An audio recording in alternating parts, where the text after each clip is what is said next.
ஆண்டவருக்கு ஸ்தோத்திரம் உண்டாவதாக. எல்லாம் ஜெபம் பண்ணி வசனத்துக்குள்ளாய் போமாக. நன்றி அதிகமாக எங்களை நேசிக்கிற நல்ல தகப்பனே, மீண்டுமாக இந்த 2வது செஷனில் நாங்கள் வருகிறோம். உங்களுடைய வருகைக்கான காரியங்களை நீ தீர்க்க தரிசனமாக சொல்லப்பட்ட ஒவ்வொரு வார்த்தைகளும் நிறைவேறி கொண்டு வருகிறது.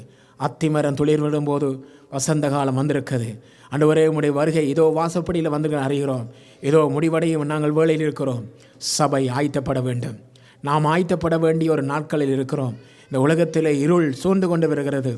நாமோ ஆண்டவரே வெளிச்சத்தின் பிள்ளைகளாயும் ஆவியில் அனலாயிருக்க வேண்டும். அதற்காகவே நீ செய்தியில் அனுப்பி கொண்டிருக்கிறீர். எப்பொழுதும் மீண்டும் இந்த செய்தியை உங்களுடைய கருத்துக்களாய் ஒப்புக் கொடுக்கிறோம். பொறுப்படுத்திக் கொள்ளும். இயேசுவின் மூலம் செபிக்கிறோம் பிதாவே, ஆமென். மீண்டும் தேவ மனிதனை கரங்களை தட்டி வேற்போமாக. இப்போ கர்த்தருடைய வார்த்தைக்கு நேராக போவோம். ஒரு வசனத்தை வாசிங்க. மத்தேயு எழுதின சுவிசேஷம் 24ஆம் அதிகாரம் 3வது வசனத்தை வாசிங்க.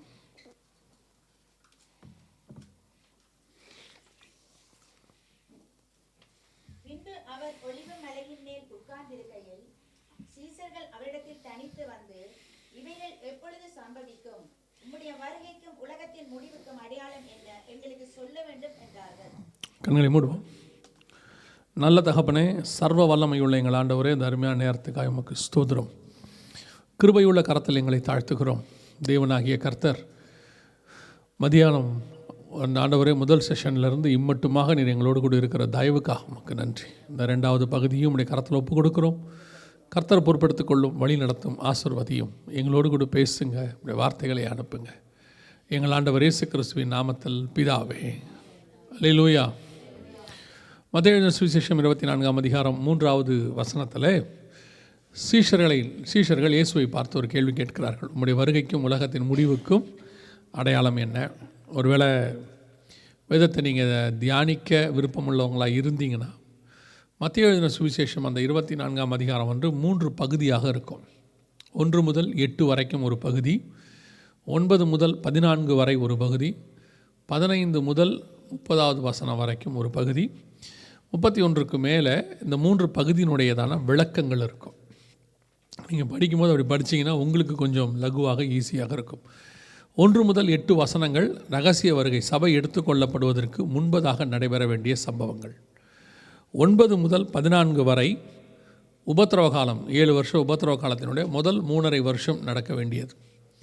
அந்த 15 முதல் அந்த 30 வரைக்கும் உபத்திரவ காலத்தினுடைய 2வது பகுதி, இயேசு கிறிஸ்துவின் பகிரங்க வருகையோடு கூட முடிவடையும். இதோ மேகங்களுடனே வருகிறார் அப்படின்னு முடிவடையும். ஸோ இந்த 3 பகுதியாக இருக்கும். அதுக்கு பின்னாடி உள்ளது இந்த 3 பகுதியினுடைய சில விளக்கங்கள் அங்கே இருக்கும். இப்போ நாம் என்ன பார்க்க போகிறோம் அப்படின்னா, அவருடைய வருகைக்கும் உலகத்தின் முடிவுக்கும் அடையாளம் என்ன? இப்போ நமக்கு தேவையானது என்னென்னா, ரகசிய வருகை, சபை எடுத்துக்கொள்ளப்படுதல். அதுக்கு தான் நாம் காத்திருக்கிறோம். இங்கே யாராவது ரகசிய வருகை இல்லைங்கிறவங்க இருக்கீங்களா? எனக்கு ரகசிய வருகை இல்லை, எனக்கு அதில் நம்பிக்கை இல்லை அப்படிங்கிறவங்க யாராவது இருக்கீங்களா? Anybody I don't have any believe in the rapture அப்படின்னு இருக்கீங்களா யாராவது? எவ்ரி ஒன் பிலீவ், இல்லையா? ரைட், அப்போ பிரச்சனை இல்லை. ஸோ நாம் ரகசிய வருகைக்காக காத்திருக்கிற ஜனங்களாக இருக்கிறோம். அப்படி ரகசிய வருகைக்கு காத்திருக்கும் பொழுது அதற்கு முன்பாக நடைபெற வேண்டிய அடையாளங்களில் அங்கே 7 அடையாளங்களை கர்த்தர் கொடுத்துருக்கிறார். அந்த 1 முதல் 8 வசனத்தில் 7 அடையாளங்கள் உண்டு. அநேகர் என் நாமத்தை தரித்து கொண்டு நானே கிறிஸ்து என்று சொல்லி வருவார்கள். 2வது, ஜனத்துக்கு யுத்தங்களின் செய்திகளையும் கேள்விப்படுவீர்கள். 3வது, ஜனத்துக்கு விரோதமாய் ஜனம். 4வது, ராஜ்யத்துக்கு விரோதமாய் ராஜ்யம். 5வது, பஞ்சங்கள். 6வது, கொள்ளை நோய்கள். 7வது, பூமி அதிர்ச்சிகள். இந்த 7ம் அங்கே இருக்கும். த 7 signs before the rapture அப்படின்னு சொல்லுவாங்க. இப்போ நாம் இந்த 7 அடையாளங்களை பார்க்க போகிறது இல்லை. நம்ம அதை பற்றி பார்க்க போகிறது இல்லை. அதுதான் மிக முக்கியமானது. ஆனால் இன்றைக்கி நம்ம அதை பார்க்கல. அதோடு கூட சேர்ந்து வேறொரு காரியத்தை நாம் பார்க்க போகிறோம். சபை எடுத்துக்கொள்ளப்படுவதற்கு இந்த காலகட்டத்தில் ஆண்டவர் 3 காரியங்களுக்கு எச்சரிக்கையாக இருக்க சொல்லுகிறார். அந்த மத்தேயு 1 முதல் 24 முதல் 25வது வசனம் வரைக்கும் 3 காரியங்களுக்கு ஆண்டவர் எச்சரிக்கையாக இருக்க சொல்லுகிறார். அந்த 3 எச்சரிப்புகளை குறித்து தான் நாம் இன்றைக்கி இந்த 2வது பகுதியில் கொஞ்ச நேரம் தியானிக்க போகிறோம். முதலாவது எச்சரிப்பு எதை குறித்து ஆண்டவர் சொல்லுகிறார்? வாசிங்க. மத்தேயு எழுதின சுவிசேஷம் 24ஆம் அதிகாரம் 4வது வசனத்தை வாசிங்க. பிரதியுத்தரமாக வஞ்சியாதபடிக்கு எச்சரிக்கையாயிருங்கள். ஏனெனில் அநேகர் வந்து என் நாமத்தை தரித்துக் கொண்டு நானே கிறிஸ்து என்று சொல்லி அநேகரை வஞ்சிப்பார்கள். முதலாவது எச்சரிப்பு எதற்காக கொடுக்கப்படுகிறது என்று சொன்னால், வஞ்சிக்கிற காரியம். அந்த வஞ்சிக்கிறதுல ஒரு பகுதி என்ன அப்படின்னு கேட்டிங்கன்னா, அது ஒரு வகையான வஞ்சிப்பு தான். வஞ்சிக்கிறதுல ஒரு பகுதி என்ன அப்படின்னு கேட்டிங்கன்னா, அநேகர் என் நாமத்தை தரித்து கொண்டு நானே கிறிஸ்து என்று சொல்லி உங்களை என்ன செய்வாங்க, வஞ்சிப்பாங்க. நானே கிறிஸ்து, நான் தான் இயேசு கிறிஸ்து அப்படின்னு கொஞ்சம் பேர் வருவாங்க அப்படின்னு. அப்படி இல்லாமல் வருவாங்க, நான் தான் இயேசுன்னு வருவாங்களா அப்படின்னு நீங்கள் கேட்டிங்கன்னு சொன்னால், இவங்க எல்லாம் நான் தான் இயேசுன்னு வந்தவங்களில் ஒரு குரூப். இது வரைக்கும் 3000லேருந்து 4000 பேர் வரைக்கும் நான் தான் இயேசுன்னு வந்திருக்கிறாங்க. இப்போ நீங்கள் பார்க்குறவங்கெல்லாம் இதில் இருக்கக்கூடியதான ஒரு குரூப். இதில் இன்னும் ஒரு 18 பேர் உயிரோடு இருக்கிறாங்க. இப்போ நீங்கள் இருக்கிற அந்த காலகட்டத்தில் சிரிக்கிறீங்களா, இருக்கிறாங்களான்னு நினைக்கிறீங்களா? அடுத்த வீடியோ போடுங்க, அதில் பாருங்கள். இப்போ செர்பியாவில் நான் தான் இயேசுன்னு சொல்லி ஜனங்களை அநேகமாக வஞ்சிக்கத்தில் நம்ம நூற்றாண்டில் இவர் தான் அநேகமாக ஜனங்களை வஞ்சித்தவர். விசாரியன்னு பேர் இவருக்கு. இவர் வந்து செர்பியா பகுதியில் இருக்கிறாரு. இப்போ அரெஸ்ட் பண்ணிட்டாங்க இவரை. ஆனால் இவர் வந்து பார்த்திங்கன்னு சொன்னால், இவர்கிட்ட மட்டும் லட்சக்கணக்கில் ஃபாலோயர்ஸ் இருக்கிறாங்க, லட்சக்கணக்கில். அதில் ஒரே ஒரு நாளில் மட்டுமே 4000 பேர் தங்களுடைய மொத்த சொத்துக்களையும் விற்று இவர்கிட்ட கொடுத்துட்டாங்க. 4000 பேர் சொத்துக்களை விற்றுட்டு இவர் கூடவே இருப்பாங்க. இவர் இவர் இவர் இருக்கிறார் பாருங்கள். இவருக்கு பக்கத்தில் இந்த வீடியோ முழுக்க ஓடும், 8 நிமிஷம் ஓடும், ஃபுல்லாக பார்க்க நேரம் இருக்காது. அதில் பார்த்தீங்கன்னா இவர் வீட்டுக்கு பக்கத்தில் குடிசை போட்டு தங்கியிருப்பாங்க, டென்ட் மாதிரி போட்டு தங்கியிருப்பாங்க. அவங்க என்ன சொல்கிறாங்கன்னா, நாங்கள் இயேசுவோட வாழ்கிறோம் அப்படின்னு சொல்லி பாருங்கள். அங்கேயே அவங்க விவசாயம் பார்ப்பாங்க, எல்லா வேலையும் செய்வாங்க. பக்கத்தில் பாருங்கள் டென்ட் மாதிரி போட்டிருப்பாங்க, அங்கேயே தான் தங்கியிருப்பாங்க. இவங்க எல்லோரும் கேட்டிங்கன்னா நான் இயேசுவோட வாழ்கிறேன் அப்படின்னு சொல்லி இவங்கெல்லாம் அவரோட கூட இருக்கிறவங்களில். சரி போதும், அப்படியே சும்மா பாஸ் பண்ணுங்கள் போவோம். அப்போது ஏன் இந்த மாதிரி ஆட்கள் வந்து ஜனங்களை வஞ்சிக்கிறார்கள்? First question. இயேசு சொன்னபடியே தீர்க்க தரிசனம் நிறைவேறிடுச்சு. அநேகர் வந்து வஞ்சிப்பார்கள். எல்லா காலகட்டத்திலும் வஞ்சித்தாங்க. இது நம்ம காலகட்டத்தில் 18 பேர் உயிரோடு இருக்கிறாங்க. ஏன் இந்த மாதிரி ஆட்கள்லாம் வராங்க அப்படின்னு சொன்னால், அதுக்கு முந்தின ஸ்லைட் போங்க. இதில் அடுத்ததில் முன்னாடி இதோட ஃபோட்டோ காட்டணும் பாருங்கள். இந்த ஸ்லைடை நீங்கள் பார்க்குறீங்க பாருங்களேன். இதில் பார்க்குறதுக்கு இவங்க எல்லாருமே நான் தான் இயேசுன்னு சொல்லி, இதில் கொஞ்சம் பேர்லாம் நம்ம காலத்தில் உள்ளவங்க, நம்ம காலத்தில் இருந்தவங்க. இதில் பார்க்குறதுக்கு இயேசு கிறிஸ்து மாதிரி யார் இருக்கிறது? முதலாவதா மூணாவதா? அந்த மூணாவது இருக்கிறையும் பாருங்கள் நல்லா தெளிவாக. முதலாவதா மூணாவதா? தெளிவாக சொல்லுங்கள். அதுக்குள்ளேயும் மூணாவதுக்கு மாறிட்டீங்களா? முதலாவதுன்னு எத்தனை பேர் இருக்கீங்க? சும்மா கை தூக்குங்க நல்லா பாப்போம். நான் தானே ரொம்ப நேரமாக பேசிகிட்டு இருக்கிறேன். மூணாவதுன்றவங்க ஓகே ரைட். இப்போ அடுத்த கேள்விக்கும் பதில் சொல்லிடுங்க. இதுக்கு முன்னாடி இயேசுவை பார்த்துருக்கீங்களா?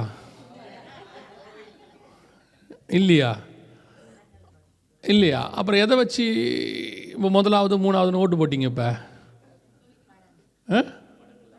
எந்த படத்தில் இயேசு நடித்தார்?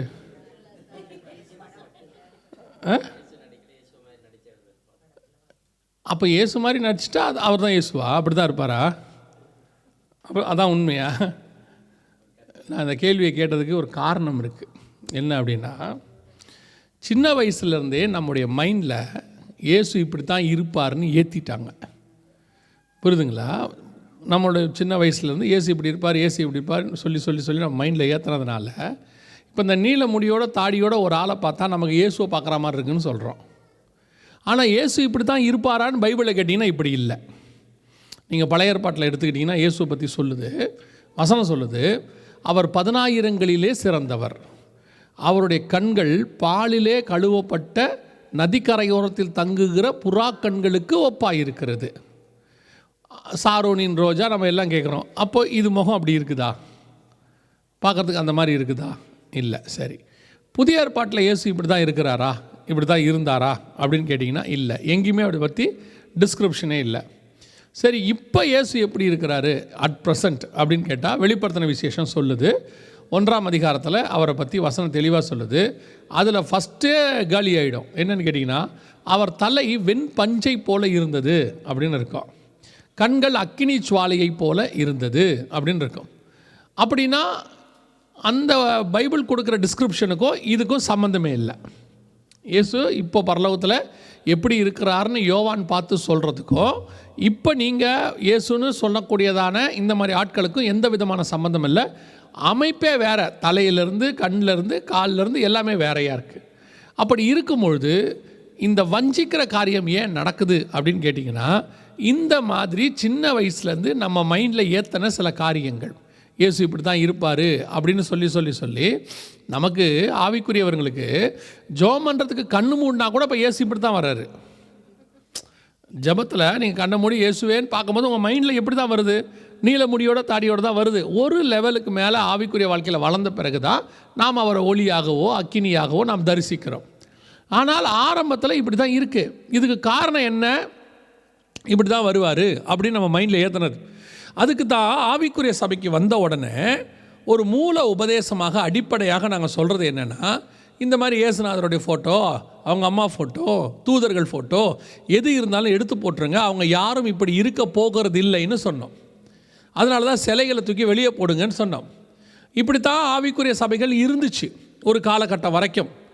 அப்புறம் ஒரு கடைசி 20-30 வருஷமாக சில எவாஞ்சலிஸ்ட்டுகளும் சரி, சில பாஸ்டர்ஸும் சரி, அவங்க அந்த மீடியான்னு வந்த உடனே, மீடியாவே விஷுவல் தானே, மீடியாங்கிறது விஷுவல், இந்த விஷுவலில் இயேசுவை காட்டணும்ல, காட்டக்கூடாதுங்கிறது தான் பைபிள்.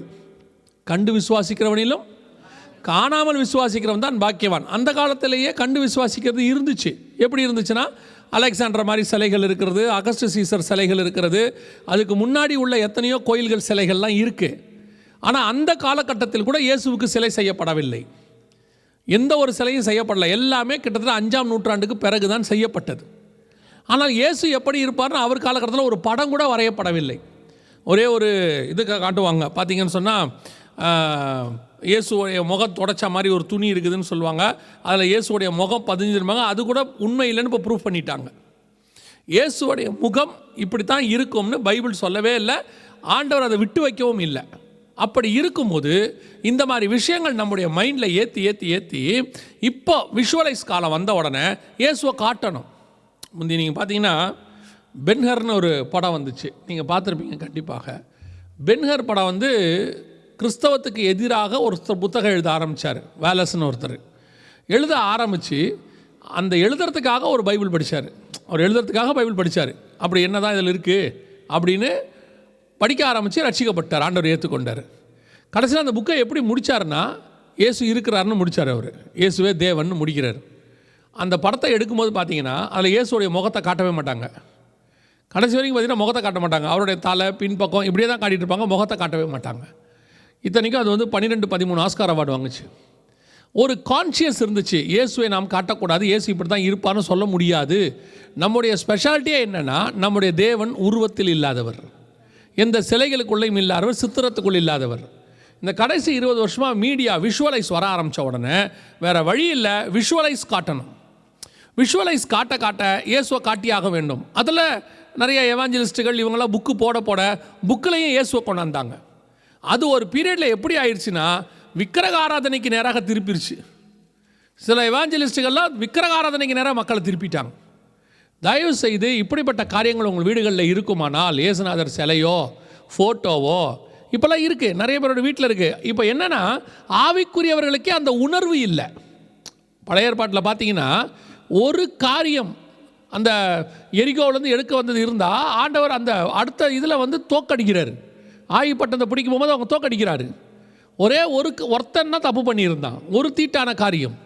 புதிய ஏற்பாட்டு சபையை பார்த்து வசனம் சொல்லும்போது வெளிப்படுத்தல் 22 கடைசி வசனத்தில் வாசிக்கும் பொழுது, 21 கடைசி வசனம் வாசிக்கும் பொழுது, தீட்டுள்ளதும் அருவருப்பையும் பொய்யையும் நடப்பிக்கிறதும் ஆகிய ஒன்றும் அதில் பிரவேசிக்கிறதுல இருக்கும். Not even a single one. ஆனால் இன்றைக்கி இப்படிப்பட்ட அருவருப்புகள் வீட்டுக்குள்ளே இருக்குது, ஆனால் அது உங்களுக்கு பெருசாகவே தெரிய மாட்டேங்குது, அது இருக்கக்கூடாதுன்னே தோண மாட்டேங்குது. அதனுடைய விளைவு என்ன? இன்றைக்கி இயேசுநாதர் அப்படின்னு சொல்லக்கூடிய சோகால்டு ஜீசஸோடைய ஃபோட்டோ, புக்ஸு, ஸ்டிக்கரு எல்லாம் வர ஆரம்பிச்சிருச்சு. அது இப்போ பார்த்தீங்கன்னா எல்லார் வீடுகள்லையும் ஸ்டிக்கர் வடிவில், வாக்கு தத்தத்தின் வடிவில், புத்தக வடிவில் உங்கள் வீட்டில் இருக்குது. என்றைக்காவது அது தப்புன்னு உங்களுக்கு பட்டுச்சா? ஒரு 20 வருஷமாக இந்த புக்ஸ் எல்லாம் வாங்கி வாங்கி வாங்கி வாங்கி உங்களுக்கு அது தப்புன்னே படமாட்டேங்குது. ஆனால் உங்களுக்கு அதுவே இன்னொரு கடவுளுடைய ஃபோட்டோட அவங்க சொல்கிறது உங்கள் வீட்டில் இருந்தால் தப்புன்னு படுது. அது எதையாக இருந்தால், ஐயோ நாங்கள் இதெல்லாம் வீட்டில் வைக்க மாட்டோம், அதை வைக்க மாட்டிங்கன்னா இதையும் வைக்கக்கூடாது. தூக்கி போட்டுறணும். சில வீடுகளுக்கு போனால், அன்றைக்கி ஒருத்தர் வீட்டுக்கு போயிருந்தோம், டைனிங் ஹாலில் மாட்டியிருக்கிறாங்க ராபோஜன ஃபோட்டோ. டைனிங் ஹாலுக்கு ஏன் மாட்டணும்? அதை அவங்களுக்கு 2 போஜனத்துக்கும் வித்தியாசம் தெரியலன்னு அர்த்தம். ராபோஜனங்கிறது வேறு, திருவிருந்து. ராபோஜனம் எங்கே வச்சுருக்கிறாங்கன்னா, போஜனம் பண்ணுற இடத்துல வச்சுருக்கிறாங்க, டைனிங் டேபிளுக்கு மேலே.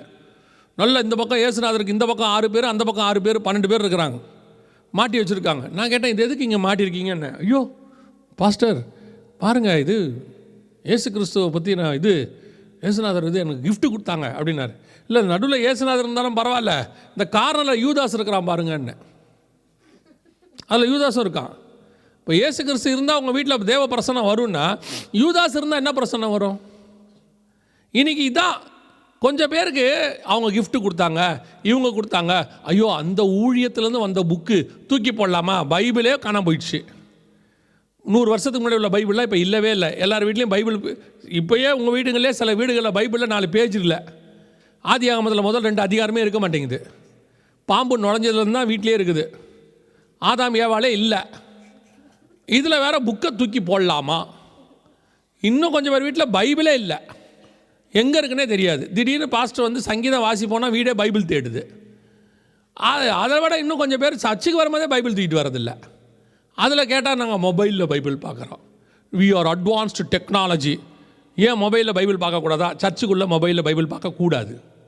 என்னங்க நீங்கள் ரொம்ப பழைய ஆளாக இருக்கிறீங்களே, ஏன் புதிய ஆப்பு தான் மொபைல்லே வந்துருச்சே. நாங்கள் என்ன சொல்கிறோம், நீங்கள் ஆப்பை மொபைலில் பார்க்குறது நாங்கள் தப்புன்னு சொல்லலை, சர்ச்சுக்குள்ளே உட்காந்து பார்க்காதீங்கன்றோம். என்னென்னா, நீங்கள் உட்காந்து இங்கே ஆப்பை பார்த்துக்கிட்டே இருப்பீங்க இந்த மாதிரி, அந்த நேரத்தில் ஒருத்தன் மெசேஜ் அனுப்புவான், வேர் ஆர் யூ அப்படிம்பான். நீங்கள் மெசேஜ் கொடுக்குறவரையும் பார்ப்பீங்க, வேர் ஆர் யூவையும் பார்ப்பீங்க. பார்த்துக்கிட்டே அப்படியே நீங்கள் தான் பார்க்காமே டைப் பண்ணுவீங்களே, போட்டு அனுப்பிங்க, நான் சர்ச்சில் இருக்கிறேன்.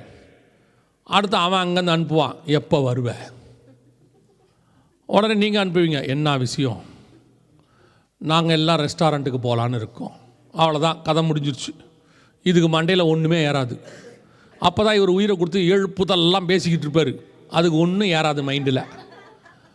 அவ்வளோதான், முடிஞ்சு.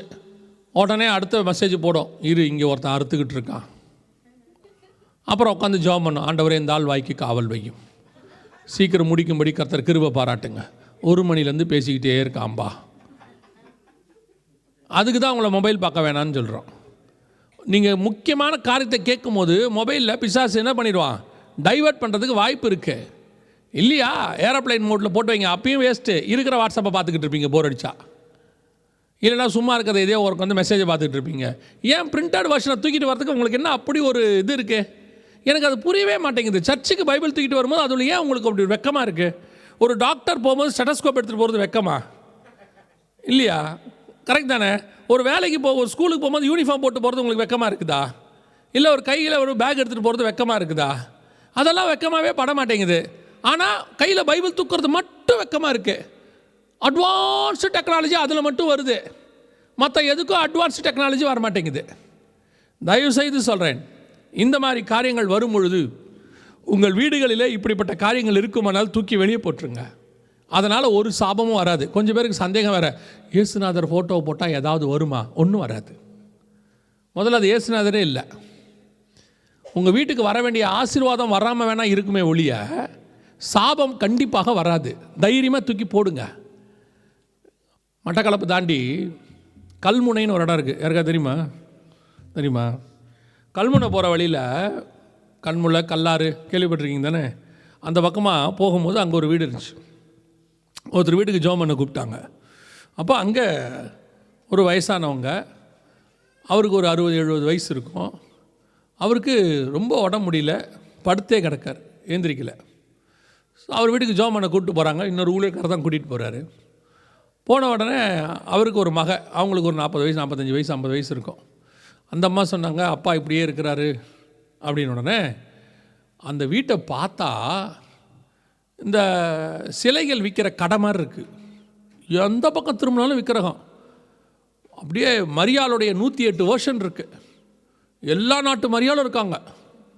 அல்போன்ஸா இருக்காங்க, லூர்து இருக்காங்க, அப்புறம் இந்திய மரியாள் இருக்கிறாங்க, ஐரோப்பா மரியாள் இருக்காங்க, அமெரிக்கா மரியாள் இருக்கிறாங்க, கருப்பாக வேறு இருக்காங்க மரியாள். அதில் எனக்கு அதெல்லாம் ஆச்சரியமாக இருந்துச்சு. மரியாள் எப்போ கருப்பானாங்கன்னு தெரியல. அதுக்கு பேர் மடோனாவாம், பிளாக் மடோனான்னு பேர் போல். அந்த அம்மா நல்லா சிவப்பாக தான் இருந்திருப்பாங்க இஸ்ரேலில், அந்த அம்மாவையும் கருப்பாக்கிட்டான். அப்படி கொண்டாந்து பத்தாததுக்கு நமக்கே தெரியாது எத்தனை கோடி தூதர்கள் இருக்கிறாங்கன்ட்டு. அவ்வளோ தூதர்கள் இருக்கிறாங்க. அப்படி எல்லாரையும் போட்டு வீடு ஃபுல்லாக இருக்குது. நான் சொன்னேன், இதெல்லாம் எடுத்தீங்கன்னா அவருக்கு சரியாகிறதுக்கு வாய்ப்பு இருக்குதுன்னு. இப்போ அவங்க சொன்னாங்க, ஐயோ இதை எடுத்தால் ஏதாவது ஆகிடும், நீங்களே வேணால் எடுத்துங்க, எனக்கு ஆனால் பரவாயில்ல. இப்போது அவங்க எண்ணம் பாருங்கள், நீங்களே வேணால் எடுத்துருங்க. அவங்க எப்படி அடிச்சிருக்காங்கன்னா, ஒவ்வொரு ஜன்னல்லையும் ஒரு லேபிள் மாதிரி அடிச்சிருக்காங்க டாலர்ஸை வச்சு, பயங்கரமாக. நானும் அந்த ஊழியக்காரரும் எல்லாத்தையும் ரிமூவ் பண்ணுறோம். கிட்டத்தட்ட 2 மூட்டை நிறையா, அவ்வளோ விக்கிரகம். நமக்கு தெரியாத சொந்தக்காரங்களாம் இருக்கிறாங்க. அந்தோனியார் நமக்கு தெரியும், அதே மாதிரி ஒரு 7-8 பேர் இருக்காங்க, யாருன்னே தெரில. அப்புறம் எல்லாத்தையும் ரிமூவ் பண்ணி கொண்டாந்து போட்டு, நடந்த சம்பவம் இது. எல்லாத்தையும் கொண்டாந்து ஒரு மூட்டையில் போய் ஒரு ஆற்றுல கொண்டு போய் போட்டுட்டு ஜெபம் பண்ணுறோம். கிட்டத்தட்ட எத்தனையோ வருஷமாக படுத்திருந்த மனுஷன் எழுந்திரிச்சு உட்காந்து சாப்பிட ஆரம்பிச்சிட்டார் அரை மணி நேரத்துக்குள்ளே. எதுக்கு சொல்கிறேன், பல நேரங்களில் உங்களுக்கு வர வேண்டிய ஆசீர்வாதங்களை இந்த சிலைகள் தடுக்கும், இந்த சொரூபங்கள் தடுக்கும், இந்த விக்கிரகங்கள் தடுக்கும், இந்த மாதிரி ஃபோட்டோஸ் தடுக்கும். அது இல்லைன்னா ஒன்றுமே நடக்காது. பயப்படாமல் தூக்கி வெளியே போடுங்க. எல்லாம் என்ன பாருங்கள், குழந்தைன்னா அழதான் செய்யும். உங்கள் வீட்டிலலாம் குழந்தை அழாதா? இன்னும் புதுசாக பார்க்குறீங்க குழந்தை அழுவுது அப்படின்னு கவனிங்க. அப்போ இந்த விக்கிரகங்களை தூக்கி போடுவது ஒரு தப்பும் இல்லை. இது இருக்கிறதுனால என்ன ஆகும்னு கேட்டிங்கன்னா, நீங்கள் அடுத்த ஜென்ரேஷனை கெடுத்துருவீங்க. இப்போ உங்கள் பிள்ளை ஒரு ஊழியக்காரர் என்கிட்ட கேட்டார், நீங்கள் சொல்கிறதெல்லாம் நான் ஒத்துக்கிறேன், இப்போ பிள்ளை இயேசு எப்படி இருப்பார்னு கேட்டால் எப்படி காட்டுறது அப்படின்னாரு. ரொம்ப சிம்பிளாக தான் இருக்கிறதுலையே. என்ன தெரியுமா, ஏசப்பாவை பார்க்கணுமா, போய் கதவை சாத்திட்டு ஜோம் பண்ணு, வருவார் பார்த்துக்கன்னு சொல்லுங்கள். நமக்கு வராரோ இல்லையோ, பிள்ளையின் சத்தத்துக்கு செவி சாய்க்கிற தேவன் அவர். பிள்ளையை அப்படி பழக்குங்க, ஆண்டவர் பக்கம் திருப்புங்க. நீங்கள் ஒரு தாடியையும் காட்டி விட்டுட்டீங்கன்னு வச்சுக்கோங்க, கடைசி வரைக்கும் அது மைண்டில் அந்த தாடி இருந்துக்கிட்டே இருக்குது. எங்கே போனாலும் எதை பார்த்தாலும் இயேசுநாதர் மாதிரியே அதுக்கு தோணுது. அதைத்தான் உங்களுக்கு சொல்கிறேன். முதலாவதாக இந்த மாதிரி வஞ்சிக்கிறவர்கள் வருவாங்க பாருங்கள். இப்போ நம்ம அடுத்த ஸ்லைட் வாங்க. இப்போ நம்ம இந்த ஆளை பார்த்தோம்ல, இவர் யாருன்னு கேட்டிங்கன்னா, இல்லை ஓகே, இவர் பேர் விசாரியன்னு சொன்னேன்ல, இவர் ஒரு டிராஃபிக் கான்ஸ்டபிள். செர்பியா தேசத்தில் டிராஃபிக் கான்ஸ்டபிள் பாஸ் பண்ணிடுங்க, டிராஃபிக் கான்ஸ்டபிளாக இருந்தவர். ரெண்டாவது, ஏன் இப்படிப்பட்டவர்கள் வரும்போது பாஸ் பண்ணிடுங்க, ஏன் இப்படிப்பட்டவர்கள் வரும்போது ஜனங்கள் வஞ்சிக்கப்படுகிறார்கள் அப்படின்னு கேட்டால், ரெண்டாவது காரணம் வசன அறிவு இல்லாதது. என்னது? வசன அறிவு இல்லாதது. வசன அறிவுனா என்ன? வசனம் சரியாக படிக்கலைன்னு அர்த்தம். ஏன்னா வசனத்தில் மிக தெளிவாக இருக்கிறது, அவர் ஒரு தடவை மாம்சத்தில் வெளிப்பட்டார், இனி அவர் மாம்சத்தில் வெளிப்பட போகிறது இல்லை. இனி இயேசு மாம்சத்தில் வரவே மாட்டார், இனி அவர் ஆவியிலே நீதியுள்ள நியாயாதிபதியாய் வரப்போகிறார். அவ்வளோதான் பைபிள் சொல்லுது. இந்த வசன அறிவு இல்லாததுனால தான் யார் யாரெல்லாம் வந்தாலும் ஏற்றுக்கொள்ளுகிறோம். இவராக இருப்பாரோ அவராக இருப்பாரோ அப்படின்னு சொல்கிறதான ஒரு காரியம் வருவதுக்கு ரீசன் என்னென்னா, இந்த வசன அறிவு இல்லாதது. இயேசு எப்படி இருப்பார்? இப்போ இருப்பாங்க, உயிர் தெழுந்த பிறகு இயேசு இந்த எம்மாவூர் சீஷனோட பேசிட்டு வர்றார். எம்மாவூர் சீஷனோட பேசிட்டு வரும்போது அவர் எப்படி இருந்தார்னே அவருக்கு தெரியல. அதனால தான் அவர் யாருன்னே தெரியாமல் அவன் பேசிக்கிட்டே வரான். ஒரு இடத்துல வசனம் சொல்லுது, அவர் பேசும்போது ஆவி நமக்குள் கொழுந்து விட்டு எரியவில்லையா.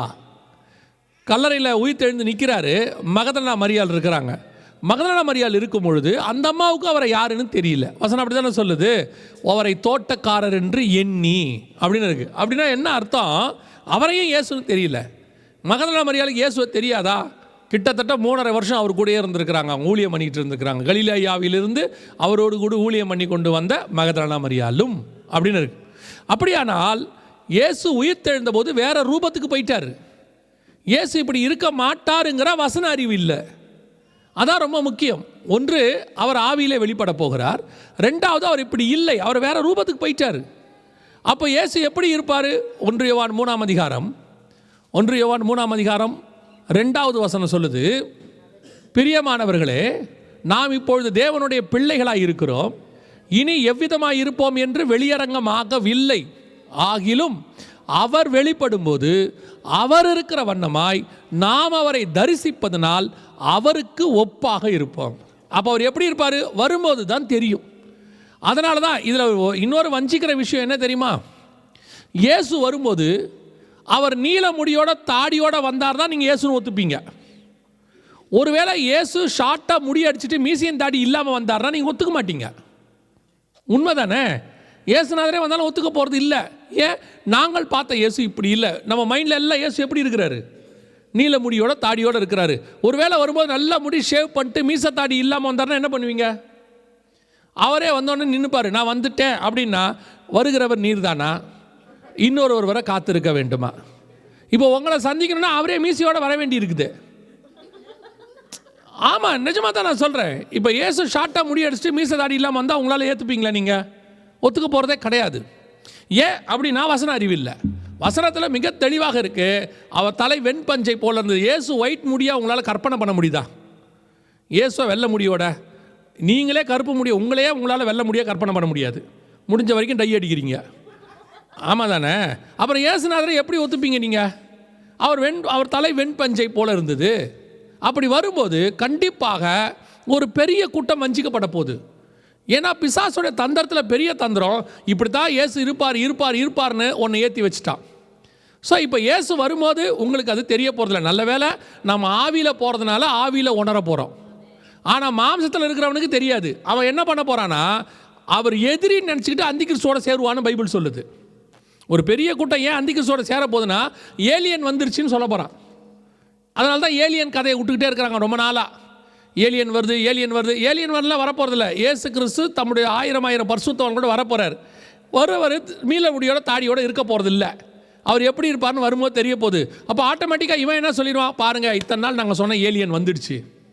அதனால தான் ஏலியனை விதவிதமாக காட்டுறான் படத்தில். வித்தியாசமாக ஆவியில் காட்டுறான், அப்படி விகாரமாக காட்டுறான், எப்படியே காட்டுறான். ஏசு எப்படி இருக்க போகிறான்னு தெரியல. அப்போ ஒரு மொத்த உலகத்தையும் ஒரு சைடு கூட்டிடுவான். நாங்கள் சொன்ன ஏலியன்ஸ் வந்தாச்சு பாருங்க. நீங்களே டவுட் ஆக போகிறீங்க ஒருவேளை கைவிடப்பட்டிருந்தீங்கன்னா. சொல்கிறேன், வருகையில் போகிறவங்களுக்கு பிரச்சனை இல்லை. இன்றைக்கி ஒரு பெரிய கூட்டம் வஞ்சிக்கப்படுகிறது. சரி, இது ஒரு பக்கம். ரெண்டாவது, ஒருவேளை அந்திகிறிஸ்து இதே மாதிரி வந்தால் நீங்கள் என்ன பண்ணுவீங்க? அந்திகிறிஸ்து இதே மாதிரி வந்தானா நம்ம என்ன பண்ண போகிறோம்? ஒரு பெரிய கூட்டம் அவனை நம்ப போகுது, அவனை இயேசுன்னு ஏற்றுக்கொள்ள போகுது. கூடுமானால் தெரிந்து கொள்ளப்பட்டவர்களையும் வஞ்சிக்கத்தக்கதாக. ஏன்னா இவங்க எல்லாமே மாம்சத்தில் தேடுகிறவர்கள். அதனால தான் இந்த மாதிரி உருவத்துக்கு இம்பார்ட்டன்ஸ் கொடுக்காதீங்க, அவர் ஆவியில் போயிட்டாருன்னு திருப்பி சொல்கிறோம். உங்கள் பிள்ளைகளுக்கும் சொல்லி கொடுக்காதீங்கன்னு சொல்கிறோம். இது கூட பரவாயில்ல, ஒரு பெரிய கொடுமை. நீங்கள் அடுத்த ஸ்லைடுக்கு வாங்க பார்ப்போம். இது பாருங்கள், இதுக்கு பேர் பியான்சி. இது அமெரிக்காவில் இருக்குது. இப்போ இந்த அம்மா தான் கமலா ஹாரிஸுக்கு ஹெல்ப் பண்ணிச்சு, தோற்று போச்சு பாவம். ஆமாம், பியான்சி. இது யாருன்னு கேட்டிங்கன்னு சொன்னால் டிவி நடிகை. இதுக்கு திடீர்னு நடிக்கிறதுக்கு வாய்ப்பு போயிடுச்சு. நான் தான் இயேசுன்னு சொல்லிருச்சு. நிஜம், நல்ல வேளை மீசதாடி முளைக்கல. நான் தான் இயேசுன்னு சொல்லிருச்சு. அது ஒரு பைபிள் எழுதியிருக்கு பாருங்கள், அதுக்கு பக்கத்தில் இருக்கு பாருங்கள், அதுக்கு பேர் பேபிள்னு பேர். நம்மளது பைபிள் மாதிரி அதுக்கு பேபிள்னு ஒன்று எழுதியிருக்குது. அதோடைய பொன்மொழிகள். அதில் என்ன பெரிய கொடுமை தெரியுமா?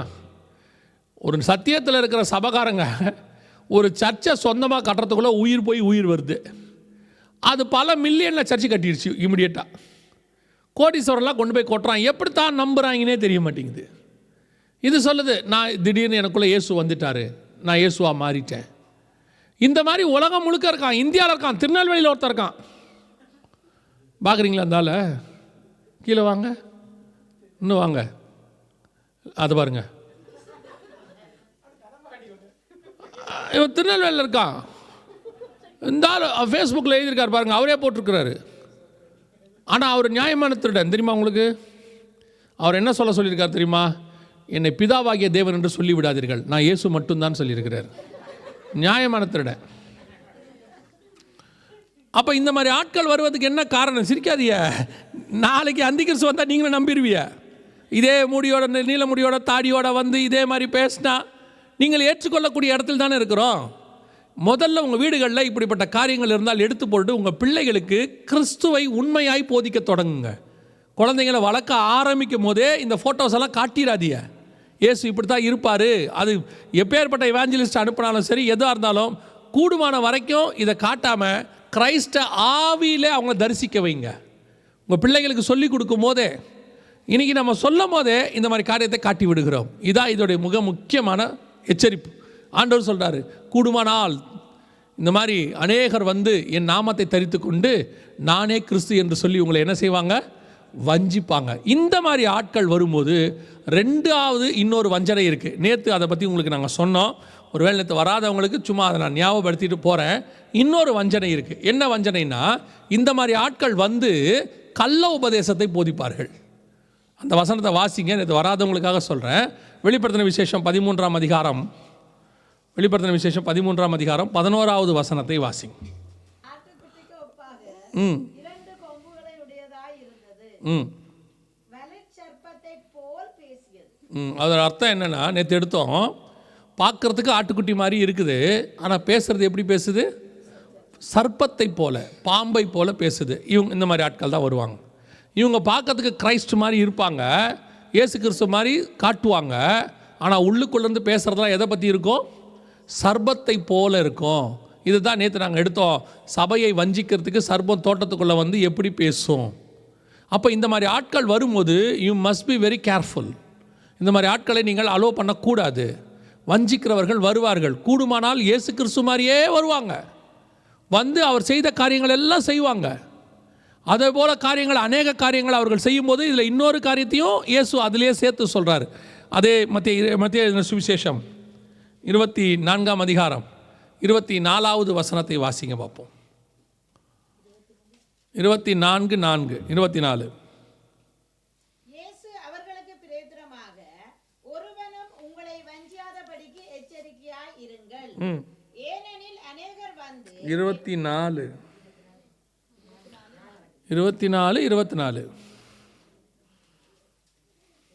ஏனெனில் கள்ள கிறிஸ்துகளும் கள்ள தீர்க்கதரிசிகளும் எழும்பி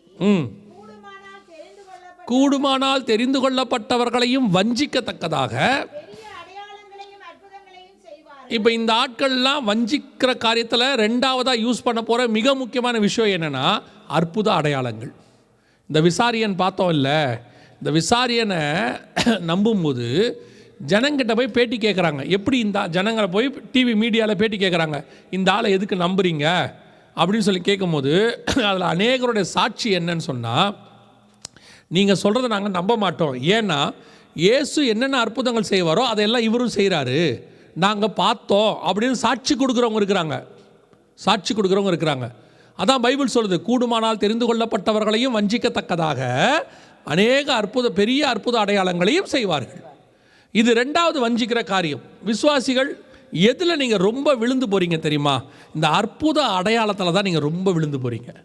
அற்புத அடையாளம், தீர்க்க தரிசனம். இப்போ இவரே இந்த கூட்டத்தை வச்சார்ல, இந்த கடைசி கால கூட்டம்னு வைக்கிறதுக்கு பதிலாக உங்கள் குடும்ப தீர்க்க தரிசன வெளிப்பாடு முகாம்னு வச்சுருந்தாருன்னா இந்த இடம் பற்றி இருக்காது, இந்த இடம் நிரம்பி இருக்கும். இதுவே இன்னும் கொஞ்சம் போட்டு தீராத வியாதிகளை சுகமாக்குகிற கூட்டம்னு போட்டார்னா இன்னும் கொஞ்சம் கூட்டம் அதிகமாக இருக்க போகுது. பிசாசின் கட்டுகள் முறிக்கப்படும், பில்லி சூனியமானா வந்துடும். இன்னைக்கு விசுவாசிக்கே வசனத்தை கேட்கறத விட இப்படிப்பட்ட காரியங்களில் மேல்தான் வாஞ்சை இருக்குது. அதுவும் அற்புத அடையாளம்னா உடனே ஓடுறீங்க, எவ்வளோ தூரம்னாலும் ஓடுறீங்க. இதில் அங்கே தான் நீங்கள் வஞ்சிக்கப்படுகிறீர்கள். இந்த அற்புத அடையாளங்களுக்கு பின்னால் ஏன் அற்புத அடையாளங்களுக்கு பின்னால் வஞ்சிக்கப்படுகிறீர்கள் அப்படின்னு கேட்டால், இயேசு நேரடியாக சொல்கிறார், கூடுமானால் தெரிந்து கொள்ளப்பட்டவர்களையும் வஞ்சிக்கத்தக்கதாக பெரிய அற்புத அடையாளங்களை செய்வார்கள். அப்படி செய்யும்போது அது செய்யறது தேவனுடைய ஊழியக்காரனா பிசாசான்னு உங்களுக்கு தெரியணும்.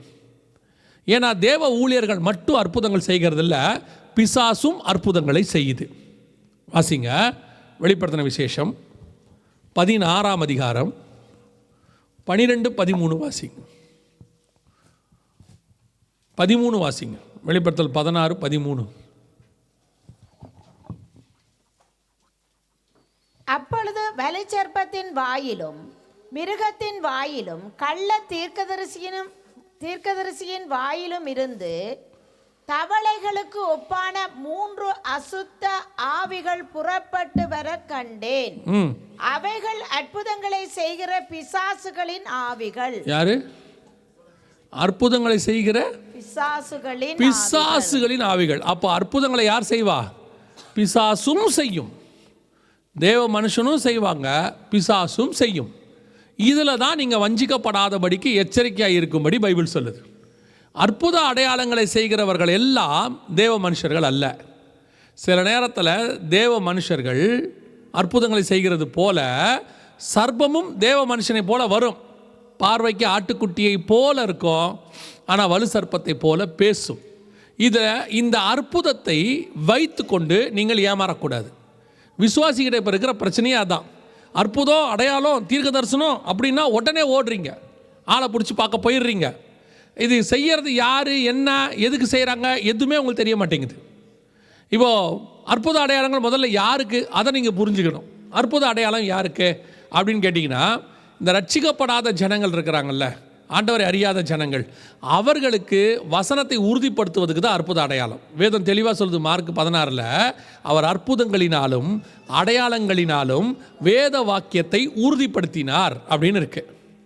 அப்போ அவங்க ரட்சிக்கப்பட்டு உள்ளே வருவதற்கு இந்த அற்புத அடையாளம் பிரயோஜனப்படுகிறது. அப்போ நீங்கள் கேட்கலாம், அப்போ அற்புத அடையாளம் எங்களுக்கு இல்லையா, விசுவாசிகளுக்கு கிடையாதா அப்படின்னு நீங்கள் கேட்டிங்கன்னா, கவனிங்க, விசுவாசிகள் அற்புத அடையாளங்களை பெறுகிறவர்கள் அல்ல, விசுவாசிகள் அற்புத அடையாளங்களை செய்கிறவர்கள். நீங்கள் தான் அற்புத அடையாளத்தை செய்ய வேண்டியவங்க. ஏன்னா விசுவாசிக்கிறவர்களால் நடக்கிற அடையாளங்களாவன. அப்போ நீங்களே அற்புத அடையாளத்தை செஞ்சுருக்கணும்ல. நீங்கள் 10 வருஷம் ஆச்சு, 5 வருஷம் ஆச்சு, 15 வருஷம் ஆச்சு, சபைக்குள்ளே வந்திருக்கிறீங்க. வந்து சபைக்குள்ளே இத்தனை வருஷமாக இருக்கிறீங்க. பாஸ்டர் கேட்டால் 2004 சபை நடக்குதுன்னு சொல்கிறாங்க. கிட்டத்தட்ட 21 வருஷம் சபை. எத்தனை பேர் எத்தனை வருஷமாக உள்ளே இருக்கிறீங்கன்னு தெரியல.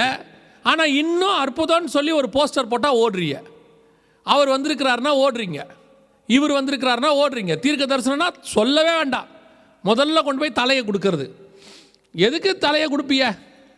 நீங்கள் பாஸ்டர் கூட சொன்னார், பேசிகிட்டு இருக்கும்போது, வரும்போது நம்ம கீழே ஏன் விழுறீங்க, பரிசுத்தாவியில் விழுறது அப்படின்னாரு. பரிசுத்தாவின் அபிஷேகம் பெற்ற புதுசில் அது நடந்துச்சு. அதுக்கப்புறம் ஆவியை கண்ட்ரோல் பண்ணுறதுக்கு ஆவியானவர் சொல்லி கொடுத்துருக்கிறார் நமக்கு. நீங்கள் நிறைய கூட்டத்துக்கு போங்க, கை வச்ச உடனே பொத்துன்னு கீழே விழுறாங்க. ஏன் விழுவிய? கை வச்சோடனே ஏன் விழுவீங்க? விழணும்னா அதுக்கு 2 ரீசன் தான் இருக்கணும். ஒன்று, மகிமை தாங்காமல் கீழே விழணும். புரியுதா? மகிமை தாங்காமல் கீழே விழணும். அப்படி எங்கேயும் இருக்கா பைபிளில்? மகிமை தாங்காமல் ஊழியம் பண்ண முடியாமல் போச்சுன்னு வேணா இருக்கே. மகிமை தாங்காமல் எவனாவது கீழே விழுந்தானா? இப்போ எல்லாம் சொல்கிறாங்க, அந்த காட்ஸ் ப்ரெசன்ஸில் நிற்கும் போது அப்படி ஒரு ஊழியக்காரர் நின்றாருன்னா எதிரில் இருக்கிறவங்களாம் பொத்துன்னு விழுறாரா. அது எப்படி விழுவான்? அது எப்படி? ஏசுநாதரை பார்த்தே ஒருத்தன் விழலையே, அதை விட மகிமை உங்ககிட்ட இருக்கா? பரிசுத்தாவியிலேயே பிறந்தவர், அவர் பக்கத்திலேயே பரிசேயர் நிற்கிறா, சதுசேயர் நிற்கிறா, விசுவாசி நிற்கிறா, சீஷர்கள் நிற்கிறாங்க.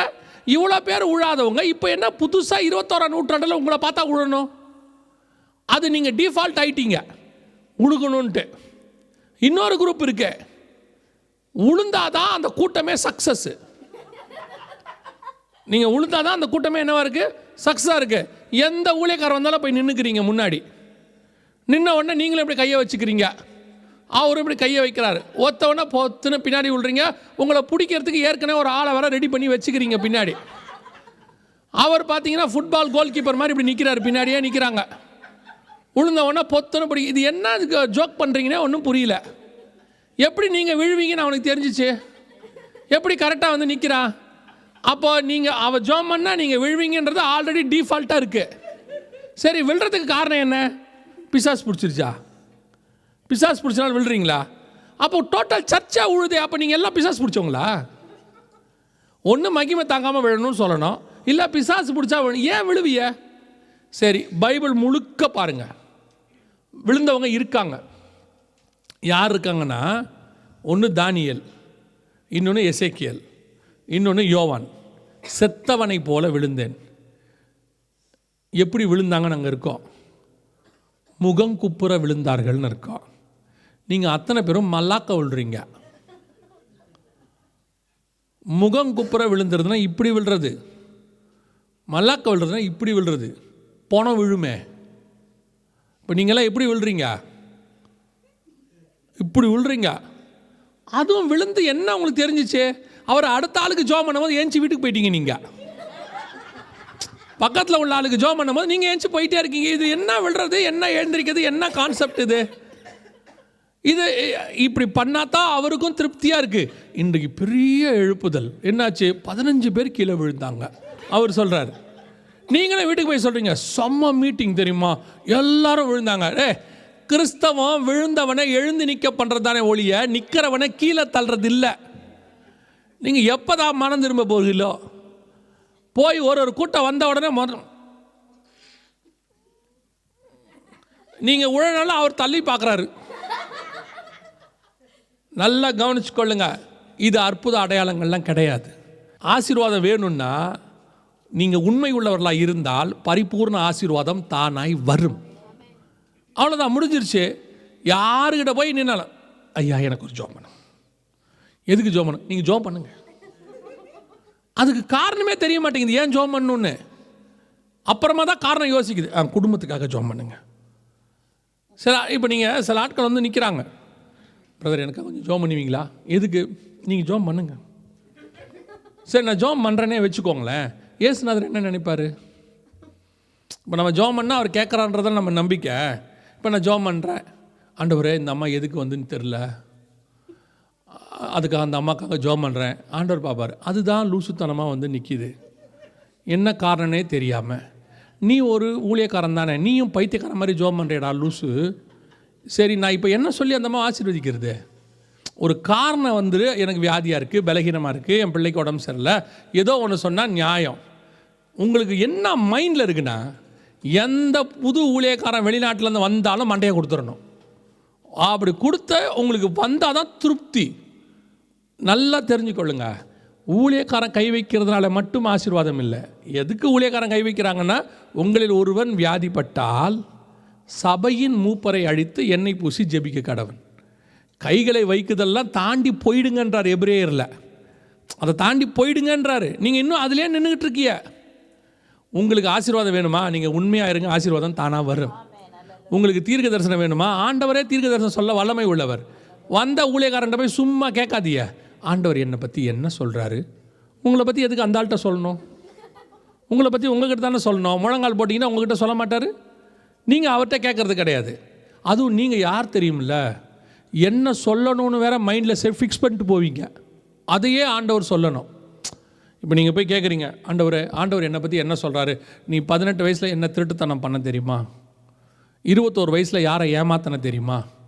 22 வயசில் ஒருத்தர் வீட்டில் திருடினிய, இதெல்லாம் சொன்னால் ஒத்துப்பீங்க? உங்களோட நெகட்டிவை சொன்னால் ஒத்துப்பீங்க?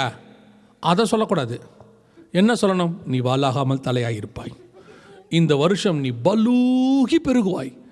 ஏற்கனவே நீங்கள் பலுகி பெருகி தான் ஒரு சீட்டில் உட்கார முடியாமல் அரை சீட்டு தாண்டி உட்காந்துருக்கீங்க. ஒரு சேர் பற்ற மாட்டேங்குது. இன்னும் பல்லுகி பெருகுவாய், பல்லுகி பெருகுவாய். சிலர்லாம் பார்த்தீங்கன்னா வீட்டில் நேராக போக முடியல, சைடாக போகுது. ஏன்னா பல்லுகி பெருகிருச்சு வாக்குத்தத்தம். இன்னும் போய் அப்படியே தீர்க்க அப்படியே மனசில் வச்சுக்கிட்டே போகிறது. இதைத்தான் சொல்லணும்.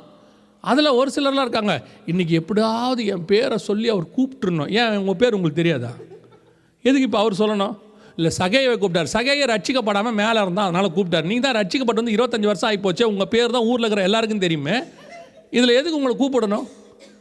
இன்றைக்கி சபை முழுக்க முழுக்க வஞ்சகத்தின் உபதேசத்தில் இருக்க, நீங்கள் அதைத்தான் ஆசீர்வாதம்னு வேற நினச்சிக்கிட்டு இருக்கீங்க. முதல்ல இதை நிறுத்திடுங்க. நீங்கள் யார் தெரியும்ல, ஊழியக்காரன்ட்ட போய் தலை கொடுக்குறவங்கல்ல, அநேகருக்கு ஜெபிக்க வேண்டியவங்க. உங்கள் ஏரியாவில் உங்கள் வீடு தான் ஒரு ஹீலிங் சென்டர் மாதிரி இருக்கணும். உங்கள் வீட்டில் அப்படி நடக்கிறது தெரியணும். அங்கே கிறிஸ்து இருக்கிறாருன்னு அவங்களுக்கு தெரியணும். உங்கள் மூலமா டெலிவரன்ஸ் நடக்கணும். நீங்கள் சொல்லாமையே உன் வீட்டுக்கு ஆள் வரணும். நீங்கள் ஜோம் பண்ணுறீங்களாமே, எங்களுக்கு கொஞ்சம் ஜோம் பண்ணுவீங்களா அப்படின்னு கேட்கணும். 120 பேர் ஜோம் பண்ணுறான், எங்கெங்கிறது ஆள் வந்து நிற்கிறான், எல்லா மொழிக்காரனும் வந்து நிற்கிறான். எப்படி வந்தான் யோசிச்சு பாருங்க. அத்தனை மொழிக்காரனும் வரான். பேதுரு வீட்டில் இயேசு ஒரே ஒரு ஜோமம் தான் பண்ணார். ஒரே ஒரு அம்மாவுக்கு ஜுரம் பிடிச்சி சரியாச்சு. ஒரு ஜெபம் பண்ணார், ஒரு ஜுரம் சரியாயிடுச்சு. வசனம் சொல்லுது, திரளான ஜனங்கள் அங்கே வந்து விட்டார்கள். ஒரே ஒரு ஹீலிங் தான். உங்கள் வீட்டில் அப்படி ஒரு ஹீலிங் நடந்தால் அநேகர் அங்கே வருவார்கள். ஏன்னா ஜனங்கள் இங்கே வெறும் தரித்திரத்தில் இல்லை, ஜனங்கள் நிறைய தேவைகளோடு கூட இருக்கிறார்கள். ஆத்தும தேவை.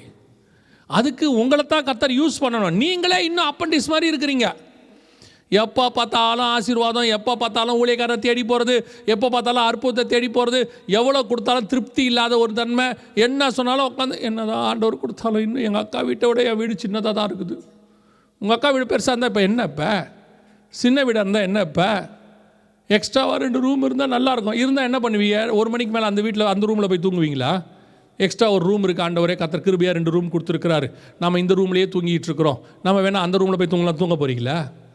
ஆண்டவர் கொடுத்ததில் போதும் என்ற மனதனுடைய தெய்வ பக்தியை இல்லாமல் இன்றைக்கி ஒரு பெரிய கூட்டம் நீங்கள் சரியென்று நினைத்து கொண்டு இருக்கிற வஞ்சகத்தின் உபதேசத்தை நான் சொல்கிறேன். உங்களை ஒரு 10-20 வருஷமாக தப்பாக நடத்தியிருக்கிறாங்க. நீங்கள் ஊழியக்காரனுக்கு பின்னாடி ஓடுறவங்களா இருக்கிறீங்க. இப்போவும் சொல்கிறேன், ஊழியக்காரனை மதிங்க, வேணான்னு சொல்லலை. ஆனால் ஊழியக்காரனை விக்கிரகமாக்காதீங்க. அப்படியே ஊழியக்காரனை பார்த்து ஐயோ என்ன, ஏன் சிலர்லாம் அப்படி செய்கிறாங்க. பிரதர் உங்களை பார்ப்பேனா, ஏன் என்ன பார்த்தா என்னப்ப, பார்க்காட்டி என்னப்ப, உங்கள் அன்பு எனக்கு புரியுது, ஐயோ ஆண்டவர், அதை ஒரு எமோஷ்னல் இல்லைங்களா, உணர்ச்சி பூர்வத்துக்கு போகாதீங்க. இப்போது நான் எப்பவும் சொல்வேன், இப்போ நம்ம இங்கே வர வழியில் எவ்வளோ போர்டு இருக்குது, இந்த இடத்துக்கு வரத்துக்கு போர்டு இருக்குல்ல, என்றைக்காவது நீங்கள் வண்டி அந்த போர்டுக்கிட்ட நிறுத்திட்டு அந்த போர்டை கட்டிப்பிடிச்சி அழுதுருக்கீங்களா? இந்த சபைக்கு வருவதற்கு இந்த போர்டு தான் எனக்கு காரணமாக இருந்துச்சு. இந்த கூகுளில் ஒரு அம்மா பேசுது இல்லை, கூகுள் மேப்பில் நீங்கள் போகிற இடத்துக்கு முடிஞ்சவொடனே அந்த அம்மா கிட்ட தேங்க்ஸ் சொல்லியிருக்கீங்களா? நான் வருவதுக்கு நீ தாம்மா காரணம், முடிஞ்சால் என் வீட்டுக்கு வந்து காஃபி சாப்பிட்டு போங்க கூப்பிட்ருக்கீங்களா? அது அதோடைய வேலை, அது செஞ்சிச்சு. அது அந்த போர்டோடைய வேலை, அது செஞ்சிச்சு. தேவன் பக்கம் உங்களை திருப்புவது ஊழியக்காரனுடைய வேலை. அவ்வளோதான், அதை நாங்கள் செய்கிறோம், வேலை முடிஞ்சிருச்சு. நீங்கள் இப்பயும் சொல்கிறேன், மரியாதை கொடுங்க, நான் வேணான்னு சொல்லலை, கனப்படுத்துங்க வேணான்னு சொல்லலை, விக்கிரகமாக மாத்திரிய அவர் சொன்னால் சரியாக தாங்க இருக்கும். எவன் சொன்னா? எப்பேற்பட்ட ஊழியக்காரனும் தவறுவதற்கு வாய்ப்பு இருக்குது. தப்பாகாத ஒருத்தர் இருக்கிறாருன்னா அது பரிசுத்த ஆவியானவர் மட்டும்தான். தப்பாகாத ஒரு புக்கு இருக்குன்னா இது மட்டும்தான். ஊழியக்காரன் யாருமே 100% பர்ஃபெக்ட் கிடையாது. நீங்கள் பர்ஃபெக்ட் ஆகிறதுக்கு ட்ரை பண்ணுற மாதிரி நாங்களும் பர்ஃபெக்டாக ட்ரை பண்ணிக்கிட்டு இருக்கிறோம். நீங்கள் போய் அப்படியே விழுறிய, தீர்க்க தரிசனம்னோடனே பொத்துன்னு விழுறிய, போய் அந்த ஆள்கிட்ட கேட்குறது ஏதாவது சொல்லுங்கள், என்ன எதத்தை சொல்கிறது? ஒரு அம்மா நீங்கள் ஃபோன் பண்ணி நீங்கள் உடனே ஜோம் பண்ணி ஆண்டவர் என்னை பற்றி என்ன சொல்கிறான்னு சொல்லுங்கள் பிரதர். இவங்களை என்ன நான் சொல்கிறது ஒன்றுமே புரியல. இல்லை பிரதர், நீங்கள் ஜோம் பண்ணி உடனே சொல்லுங்கள் ஆண்டவர் என்ன சொல்ல. நான் சொன்னேன், ஜோம் பண்ணாமல் சொல்லட்டுமான்னு கேட்டேன். சொல்லுங்கள் பிரதர் அப்படின்னாங்க. உங்களை ஜோம் பண்ண சொல்கிறாருன்னு சொன்னேன். அதெல்லாம் என்ன கேஸ் தெரியுமில்ல உங்களுக்குலாம்? நீங்கள் வீட்டில் நல்லா சாப்பிட்டுக்கிட்டு இருப்பீங்க, பாஸ்டர்கிட்ட சொல்கிறது எனக்காக கொஞ்சம் ஃபாஸ்டிங் போடுவீங்களா பாஸ்டர், பெரிய பிரச்சனையில் இருக்கிற. அவர் ஃபாஸ்டிங் போடுவார், நீங்கள் சாப்பிட்டுக்கிட்டு இருப்பீங்க. நீங்களும் வாங்க ஃபாஸ்டிங்க்கு சேர்ந்து ஜோம் பண்ணுவோம். இன்றைக்கி நிறைய பேர் அப்படி தான் இருக்காங்க. ஊழியக்காரங்கிட்ட அப்படியே மொத்தத்தையும் டிபெண்டபிள் ஆகிட்டு இவங்க அப்படியே போயிடுறது. கவனிச்சுக்கொள்ளுங்க, நீங்கள் இப்படி போகிறதுனால தான் அநேகர் உங்களை வஞ்சிக்கிறார்கள், ஏமாற்றுகிறார்கள். அதுக்கப்புறம் ஏமாற்றப்பட்ட பிறகு வந்து பாஸ்டர்கிட்ட சொல்கிறது நம்பணும். உங்களை ஆண்டவர் தெளிவாக சொல்லி வச்சுருக்கிறாரு, புறாக்களை போல கபடற்றவர்களாக இருங்கள், சர்பத்தை போல வினா உள்ளவர்களாயும் இருங்கள். கேர்ஃபுல்லாக இருங்க. உங்களுக்கு ஒரு லிமிட் இருக்குது, அந்த லிமிட்டோடு இருங்க. ஊழியக்காரங்கிட்ட ஏதாவது டவுட் இருக்குதா கேளுங்க, ஏதோ ஜப குறிப்பு இருக்கா போய் ஜெபம் பண்ணுங்க. உங்களை வேணானே சொல்லலை, விக்கிரகமாக மாற்றிடாதீங்க. அதனுடைய விளைவு என்ன? கூடுமானால் தெரிந்து கொள்ளப்பட்டவர்களையும் வஞ்சிக்கத்தக்கதாக இப்படிப்பட்ட காரியங்கள் நடக்குது. நம்ம இனிமேட்டு இந்த மாதிரி காரியங்கள் வரும்போது ரொம்ப கேர்ஃபுல்லாக இருந்து கொள்ளுங்க. அவர் நாமத்தை தரித்து கொண்டு தான் வருவாங்க, இயேசுவின் நாமம் தான் சொல்லுவாங்க. எத்தனை பேர் எவ்வளோ ஏமாத்துறாங்க தெரியுமா? அதுவும் உங்களுக்கு ஒரு நேற்று கூட சொன்னேன், இன்றைக்கி சொல்லிவிட்டு நான் அடுத்த பாயிண்ட் சொல்லிட்டு முடிக்கிறேன். கவனிங்க, ஒரு பிரசங்கம் உங்கள் ஆத்மாவுக்கு பரலோகத்துக்குரியதாக இருக்குமானால் அது தேவனிடத்திலிருந்து வந்தது. ஒரு பிரசங்கம் உங்கள் மாம்சத்துக்கு பூமிக்குரியதாக இருக்குமானால் அது தேவனிடத்திலிருந்து வந்தது அல்ல. என்னங்க சொல்கிறீங்க? உண்மை. உங்கள் ஆத்மா சுகமாச்சுன்னா ஆண்டவர் உங்கள் சரீரத்தையும் சுகமாக்க வல்லமை உள்ளவராக இருக்கிறார். ஆண்டவருக்கு சரீரத்தை சுகமாக்கிறதுலாம் ஒரு பெரிய விஷயமே கிடையாது. உலக பணத்தை பற்றி, வீட்டை பற்றி, ஆஸ்தியை பற்றி, எதிர்காலத்தை பற்றி, இப்படி உன்னை அப்படி ஆக்குவார் இப்படி ஆக்குவார், உங்கள் வியாபாரத்து இப்போலாம் புதுசாக வந்துருக்குது. அன்றைக்கி ஒருத்தர் போட்டிருக்கிறாரு, வியாபார ஆசீர்வாத கூட்டம். இயேசுநாதரே நடத்தாத கூட்டம் இது, அப்போஸ்தலர்கள் நடத்தாத கூட்டம். அப்போ வியாபாரம் ஆசீர்வாதமாக இருக்க வேண்டாமா? நீ உண்மையாக இரு வியாபாரத்தில், உங்கள் வியாபாரத்தை கர்த்தர் ஆசீர்வதிக்க வல்லமை உள்ளவராக இருக்கிறார். அவ்வளோதான். வியாபாரத்தில் உண்மையாக இருந்தால் வியாபாரத்தை கர்த்தர் ஆசீர்வதிக்க போகிறாரு. தனியாக வியாபாரம் ஆசீர்வாத கூட்டம். அப்படி எப்படியாவது இருக்குதா? இயேசு காலத்தில் வியாபாரி இல்லையா? எத்தனை வியாபாரிகள் இருந்தாங்க? இயேசு தனியாக வியாபாரி கூட்டமாக நடத்தினார். நீங்கள் அதை விரும்புகிறீங்க, அவங்களும் அதை செய்கிறாங்க, உங்களுக்கு அது ரொம்ப சந்தோஷமாக இருக்குது. நமக்கு வியாபாரத்துக்காக ஜெபம் பண்ண போகிறாங்க. இப்பயும் சொல்கிறேன், உங்கள் ஆத்மாவுக்கு தான் ஜெபம். உங்கள் உள்ளான மனுஷன் ஒழுங்காக இருந்தானா உங்களை சுற்றி இருக்கிற எல்லாவற்றையும் கர்த்தர் ஆசீர்வாதமாக வச்சிருப்பார். யோபு நீதிமானாக இருந்தான், சுற்றி கர்த்தர் வேலி அடைத்து பார்த்திருந்தார். தாவீது கர்த்தருக்கு பிரியமாய் நடந்து கொண்டான், அவனை சுற்றிலும் எல்லாவற்றையும் அமைதலாக்கி இருந்தார். வசனம் சொல்லுது, ராஜாவை சுற்றிலும் கர்த்தர் எல்லாவற்றையும் அமைதலாக்கி இருந்தார். நீங்கள் கர்த்தருக்குள்ளே உண்மையாக இருந்தீங்கன்னா எல்லாத்தையும் ஆண்டவர் செய்வார். தயவு செய்து இந்த போலியான ஆட்களை நம்பி ஓடி வஞ்சிக்கப்படாதிருங்கள். இன்னொன்று நேற்று சொன்ன மாதிரி தான், கள்ள உபதேசத்துக்கு எச்சரிக்கையாயிருங்கள். இவங்க தான் வஞ்சிக்கிறவர்கள், மிக மோசமானவர்கள். கடைசியாக ஒரு எச்சரிப்பை இயேசு சொல்கிறார். அதை மட்டும் சொல்லிவிட்டு நான் முடிச்சுட்டு உங்கள்கிட்ட ஒருவேளை கேள்வி பதில் இருந்தால் அதுக்குள்ளே போகிறேன். வாசிங்க 24ஆம் அதிகாரம் மத்திய எழுதின சுவிசேஷம் 6வது வசனத்தை வாசிங்க. 24:6. யுத்தங்களையும் யுத்தங்களின் செய்திகளையும் கேள்விப்படுவீர்கள். யுத்தங்களையும் யுத்தங்களின் செய்திகளையும் கேள்விப்படுவீர்கள். கலங்காதபடி எச்சரிக்கையாயிருங்கள். கலங்காதபடி எச்சரிக்கையாயிருங்கள். இவைகளெல்லாம் சம்பவிக்க வேண்டியது. ரெண்டாவது எச்சரிக்கையா பாருங்க, வஞ்சிக்காதபடிக்கு எச்சரிக்கையாயிருங்கன்றாரு. அடுத்து சொல்றாரு, பயப்படாதபடிக்கு எச்சரிக்கையாயிருங்கள், கலங்காதபடிக்கு. என்னங்க அப்புறம் யுத்தங்களின் செய்திகளையும் கேள்விப்படுவீங்க. போன செஷனில் நம்ம பார்த்தோம். ஏன் பயப்படக்கூடாதுங்கிறாரு? இந்த பயம் என்பது பிசாசுடைய டூல். நல்லா தெரிஞ்சுக்கொள்ளுங்க, பயம் என்பது பிசாசுடைய ஆயுதங்கள். வெளிப்படுத்தின விசேஷம் 21ஆம் அதிகாரம் 8வது வசனம் வாசிங்க. வெளிப்படுத்தல் 21:8 வாசிங்கள். பயப்படுகிறவர்களும் அவிசுவாசிகளும் கடைசியா எங்க போவாங்கன்னு அந்த வசனம் சொல்லுது, இரண்டாம் மரணமாகிய அக்கினியும் கந்தகம் எரிகிற கடலிலே பங்கடைவார்கள் என்றார். அக்கினியும் கந்தகம் கடல் நரகத்தில் பங்கடைறவங்கள ஃபஸ்ட்டு யார் இருக்கா பாருங்க லிஸ்ட்டில். ஃபஸ்ட்டு பயப்படுகிறவர்கள். ஏங்க பயம் அவ்வளோ பெரிய பாவமா? ஆதாம் பாவம் செஞ்ச உடனே ஃபஸ்ட்டு வந்தது பயம்தான். தேவரீர் தோட்டத்தில் உலாவுகிற சத்தத்தை கேட்டு பயந்து. ஆண்டவர் என்ன சொல்கிறாரு? அவர்கிட்ட நெருங்கிறதுக்கு உங்கள் ஆத்மாக்குள்ள ஒரு பயம் வந்துடுச்சு, பாவ பயம். இந்த பயம் இருக்கக்கூடாதுன்னு அவர் விரும்புகிறார்.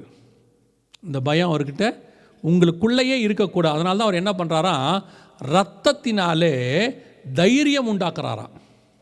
வாசிங்க எபிரேயர் 10:19. ஆகையால் சகோதரரே, நாம் பரிசுத்த ஸ்தலத்தில் பிரவேசிப்பதற்கு இயேசுவானவர் தமது மாம்சமாகிய திரையின் வழியாய் புதிதும் ஜீவனுமான மார்க்கத்தை நமக்கு உண்டு பண்ணினபடியால் அந்த மார்க்கத்தின் வழியாய் பிரவேசிப்பதற்கு அவருடைய இரத்தத்தினாலே நமக்கு தைரியம் உண்டாயிருக்கிறபடியினாலும். இரத்தத்தினால என்ன வருது? பயத்துக்கு ஆப்போசிட். ஆதாமுக்கு என்னைக்கு ஆண்டவரை பார்க்க பயந்தானோ அந்த பயத்துக்கு ஆப்போசிட்டாக தைரியத்தை கொண்டாந்துட்டார். எது கொண்டு வருது? ரத்தம் கொண்டு வருகிறது. அப்படியானால் கர்த்தருக்கு பிடிக்காதது பயம். எந்த பயம்? உலகத்தினுடைய பயம். அவரை பயபக்தியாக நாம் சேவிக்கிறோம், அது வேற. உலகத்தை பற்றின பயம். சிலருக்கெல்லாம் எதுக்கு எடுத்தாலும் பயம். நான் உங்களுக்கு சொல்லுவேன், கொரோனா வந்துச்சுல்ல, கொரோனா வந்து இருக்கிற எல்லா வியாதிகள்லையும் கம்பேர் பண்ணி பார்த்தீங்கன்னா பெரிய வியாதி கிடையாது. அது வந்து சின்ன கிருமி தான், ரெஸ்பிரேட்டரி ப்ராப்ளம் உள்ளதான ஒரு இடத்துல போய் அது உக்காந்துக்குது. அதனால் மூச்சு நமக்கு அதிகமாக வாங்குது, ஒருத்தரால் கொடுக்க முடியல. ஆனால் இவ்வளோ பெருசாக ஆனதுக்கு காரணம் என்ன தெரியுமா? பயம். அந்த பயங்கிற டூலை தான் பிசாசு யூஸ் பண்ணான். மீடியா வழியாக எல்லா வழியாக கொத்தா சாவுறாங்க, அப்படி ஆகுது இப்படி ஆகுதுன்னு சும்மா இருக்கிறவங்களுக்கு கூட என்ன வந்துடுச்சு? கொரோனா வந்த உடனே ஐயோ அவ்வளோதான் நான் செத்துட்டேன். அதை நல்லா கவனிங்க. யோபு நீதிமான், உத்தமன், சன்மார்க்கன், அவனை போல் ஒருவனும் இல்லை. அவனை பிடிக்கிறதுக்கு பிசாசு வழி பார்த்துக்கிட்டே இருக்கான், ஒரு வழியும் இல்லை. ஒரே ஒரு வழி இருந்துச்சு. வசனம் சொல்லுது, நான் பயந்தது எனக்கு நேரிட்டது. அதுதான் உள்ளே வரத்துக்கு காரணம். இன்றைக்கி இந்த பயம் விசுவாசிகளுக்குள்ள பயங்கரம். இயேசு சொல்கிறாரு, கலங்காதபடிக்கு எச்சரிக்கையாயிருங்கள். எல்லாம் நடக்கும், இது அத்தனையும் நடக்கும், ஆனால் இது எதுவும் எனக்கு நடக்காது. ஏன்னா நான் விசுவாசிக்கிறவர் இன்னார் என்று அறிந்திருக்கிறேன். அவர் ஜீவனின் தேவனாக இருக்கிறார், மரணத்தை ஜெயித்தவர் என்னோடு கூட இருக்கிறார். அந்த விசுவாசம் வரணும். யோசித்து பாருங்க, கொரோனா எல்லாருக்கும் வந்துச்சு. உலகத்தான் எத்தனை பேருக்கு தைரியம் இருக்குது தெரியுமா? நம்மளாம் மாஸ்க் போட்டுட்டு போகிறோம், சட்டத்திட்டம் ஃபாலோ பண்ணுறோம். எத்தனை உலகத்தான் மாஸ்கே போடல தெரியுமா? அவன் சொல்கிறான் இதெல்லாம் ஒன்றும் இல்லைங்க, வராதுங்க. வரல. நம்ம வெளியே போகிறதுக்கு பயந்துட்டு இருந்தோம். இந்தியாவில் நான் சொல்கிறது, வெளியே போகிறதுக்கு பயந்து யாரும் வரல வெளியே. ஆனால் சாப்பாடு டெலிவரி பண்ணுறவங்க போயிட்டே இருக்கிறாங்க, பால் டெலிவரி பண்ணுறவங்க போயிட்டே இருக்கிறாங்க, மீடியா பர்சன்ஸ் வெளியே போயிட்டே இருக்கிறாங்க. அப்போ இவங்களுக்கெல்லாம் என்ன அர்த்தம்? அப்போ இவங்களுக்கு நம்மளை விட பயம் குறைவாக இருக்குன்னு அர்த்தம். இன்றைக்கி அதான் நடந்துகிட்ருக்குது. ப்ரிகாஷன் எடுக்கணும், நான் வேணான்னு சொல்லலை, அது ப்ரிகாஷன் வேறு, அது அரசாங்கமும் சொல்லுது, நம்மளும் ஞானமாக இருக்கணும், அது வேறு. ஆனால் உள்ளுக்குள்ளே பயங்கர பயம். நம்ம தேவனை பற்றி நல்லா தெரிஞ்சு, இதாவது உலக பிரகாரமான பயம். கொஞ்சம் பேர் எடுத்திங்கன்னா ஸ்பிரிச்சுவல் பயம். பிசாசு இருக்குதா, காற்று இருக்குதா, கருப்பு இருக்குதா, இருட்டு இருக்குதா, எல்லாம் இருக்குது. யாரும் இல்லைன்னா, காற்று இல்லைன்னா செத்து போயிடுவோம், இருட்டு இல்லாட்டி தூக்கம் வராது. கண்டிப்பாக எல்லாம் இருக்குது. ஆனால் சிலர்லாம் பாருங்கள், எனக்கு சிலர் உட்காந்து பேசிகிட்டு இருக்கும்போது எனக்கு ரொம்ப ஆச்சரியமாக இருக்கிற விஷயம் என்னென்னா, உலகத்தானுங்கிட்ட இல்லாத அளவுக்கு ஸ்பிரிச்சுவல் பயம் யார்கிட்ட இருக்குது? விசுவாசிக்கிட்ட இருக்குது. அன்றைக்கி உட்காந்து ஒரு டீம் பேசிக்கிட்டு இருக்கிறாங்க. நானும் எவ்வளோ கன்வின்ஸ் பண்ணி பார்க்குறேன். அவங்க இல்லை, அந்த இடத்துல ஏதோ இருக்குது, அங்கே போனால் நம்மளை அமுக்குது, அது ஒரு மாதிரி நம்மளை பண்ணுது. அப்போது இருக்குன்னே வச்சுப்போம். அப்போ நீங்கள் யார்? அது இருக்கட்டும். பைபிள் தெளிவாக சொல்லுது, உலகத்தில் இருக்கிறவனிலும் உன்னில் இருக்கிறவர் பெரியவர்னு இருக்கு. பரிசுத்த ஆவியானவர் நேற்று இந்த பிசாசின் தலை நசுக்கினார்னு பைபிளில் இருக்குல்ல, அதிகம் 3:15 அவர் உன் தலையை நசுக்குவார்னு இருக்குல்ல. நேற்று ஒரு வீடியோ ஒன்று அனுப்பிச்சி விட்டாங்க. அந்த வீடியோவில் லிட்ரலாக ஒரு பாம்பு தலையை நசுக்குனா என்ன ஆகும் அப்படின்னு சொல்லி அவங்க பேசுகிறாங்க. பாம்பு தலையை நசுக்கிட்டால், அந்த பாம்பு தலையை நசுக்கிட்டா பாம்புக்கு ஒன்றுமே கிடையாதாம்மா. ஏன்னா அதோடைய விஷமே பல்லில் தான் இருக்குதாம்மா. தலையை நசுங்கிடுச்சுன்னா அதுக்கப்புறம் விஷமே கிடையாது, வேலை முடிஞ்சிருச்சு. பாம்பு தலையை நசுக்கிட்டோம்னா பாம்பால் அதுக்கப்புறம் துடிக்க தான் முடியும், வேறு ஆக்டிவேட்டே பண்ண முடியாதாம்மா. உலகத்தான் சொல்கிறேன் வேற ஒரு விஷயத்துக்கு. இப்போ யோசிச்சு பாருங்கள், ஸ்பிரிச்சுவலி பிசாசின் தலையை கர்த்தர் நசுக்கிட்டாருன்னு இருக்குது. அப்புறம் எப்படி பிசாசு உங்களை ஏதாவது பண்ண முடியும்? இன்றைக்கி எதை வச்சு பிசாசு பண்ணுறான் தெரியுமா? உங்களை ஏமாத்துறான் தெரியுமா? நீங்கள் உட்காந்து பார்க்குற மூவிஸ், நீங்கள் உட்காந்து பார்க்குற சில டாக்குமெண்ட்ரிஸ், நீங்கள் படிக்கிற சில புக்ஸு. சிலருக்கெல்லாம் இதுக்கு பேர் என்னென்னா தைரியம், தில்லு. என்னன்னு கேட்டால் அப்படியே ஹாரர் மூவிஸ் பார்க்குறது. அந்த காலத்தில் உள்ள ஹிஸ்ட்ரிஸை போய் வெப்சைட்ஸில் படிக்குது. சும்மாவே உட்காந்து இதுக்கு பேர் நாலேஜ் கெயின் பண்ணுறது. அப்படியே போய் படிக்க படிக்க படிக்க கான்ஷியஸ், அந்த சப்கான்ஷியஸ் மைண்டில் எல்லாம் உள்ளே போகுது. அது அறியாமலே அதுக்குள்ளே பயம் வருது. இன்றைக்கி நிறைய வாலிப பசங்க பிள்ளைகள் இதில் மாட்டிக்கிட்டு இருக்கு நிறைய. ஏன்னா ஸ்கூல்ஸில் போனீங்கன்னா இந்த கார்ட்டூன்ஸ்லேயே இருக்கட்டும், மூவிஸ்லேயே இருக்கட்டும், இந்த பழைய பிசாசுகள் பேரெல்லாம் கொண்டு வந்து த கிங் ஆஃப் அது இது, இந்த கிங் ஆஃப் டெவில்ஸு, இந்த மாதிரி அதெல்லாம் கொண்டு வந்து அதோடைய பேரெல்லாம் சொல்லி இந்த மூவிஸ் இதுங்க பார்க்குதா, பார்க்க இது உள்ளுக்குள்ளே வருது.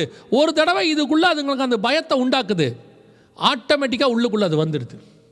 அப்புறம் பார்த்தீங்கன்னா ஆவிக்குரிய பிள்ளைகள் பொசஸ்டாக இருக்குது. எப்படின்னா தெரிய பார்த்தா எங்கேயோ உட்காந்து எதையோ பார்த்துருக்குது. இதெல்லாம் என்ன? அந்த பிசாசு உங்களை ஒன்றும் செய்ய முடியாது.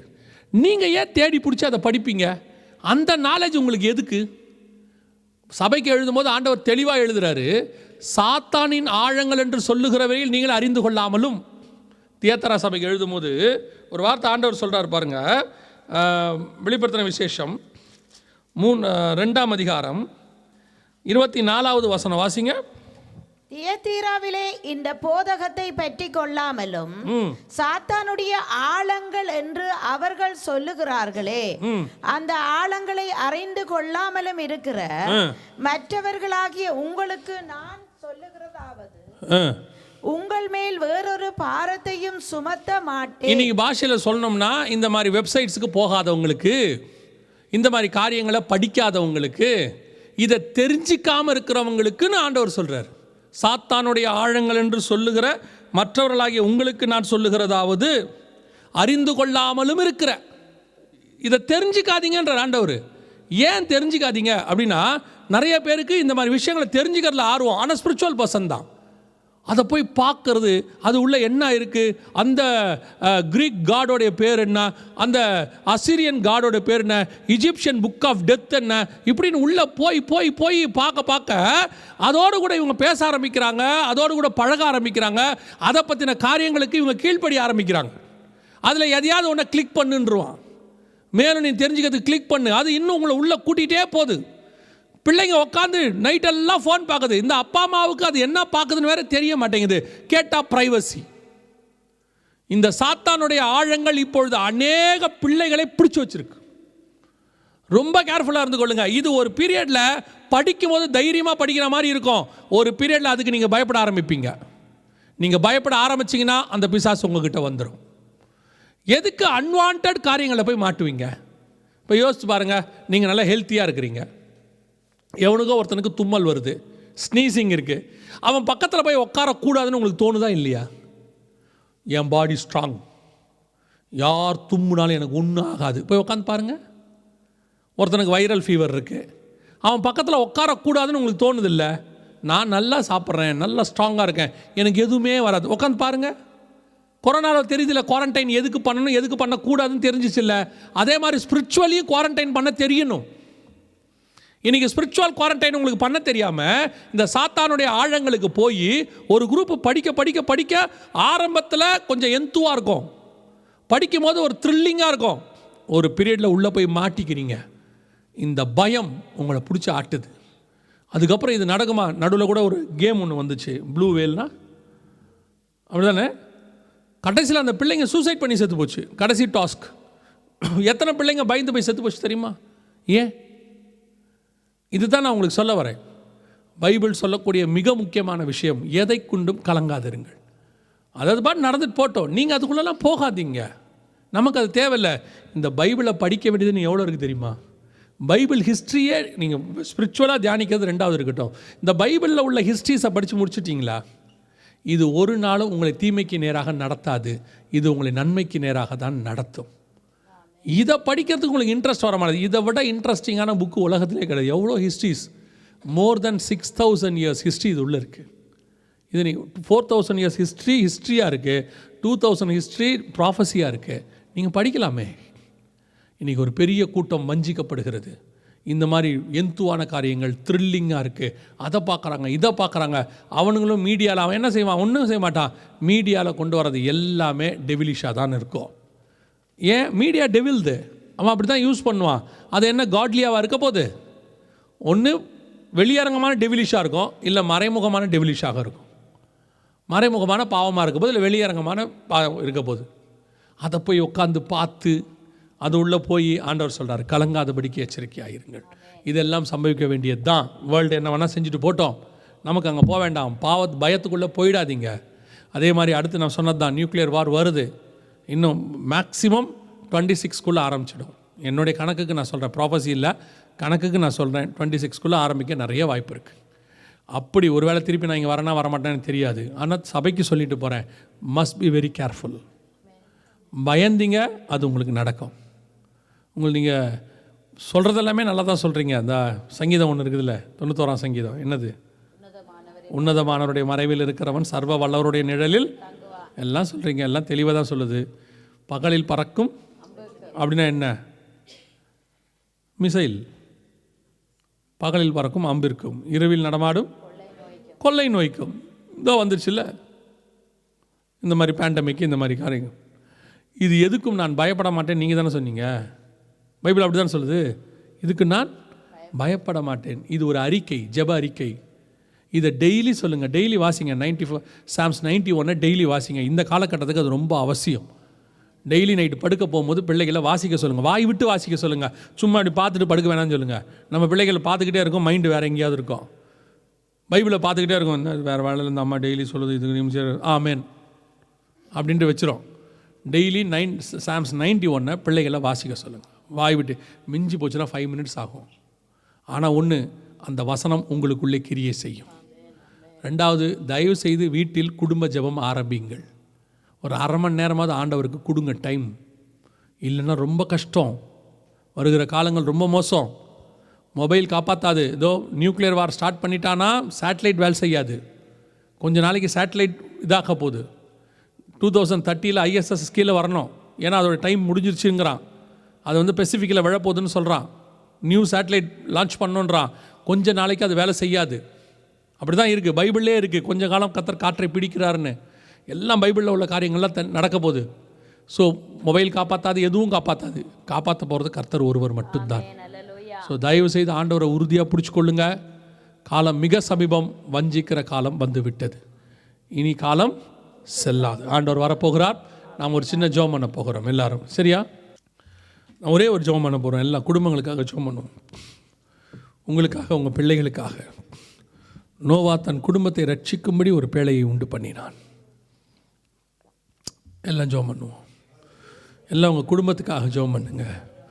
உங்களுக்கு கொடுத்த பிள்ளைகளையாவது பத்திரமாக கொண்டு போய் சேர்க்கணும்னு ஜெபம் பண்ணுங்க. 4 பேர் இருக்கிற குடும்பத்தில் 2 பேர் போனால் நஷ்டம். 4 பேர் இருக்கிற குடும்பத்தில் 3 பேர் போனால் நஷ்டம். 4 பேர் இருக்கிற குடும்பத்தில் 4 பேராக போயிடணும். கர்த்தர் உங்ககிட்ட கொடுத்தவைகளில் ஒரு ஆட்டை கூட தவற விடக்கூடாது. அதான் கர்த்தருடைய எதிர்பார்ப்பு. ஒப்பு கொடுப்போமா?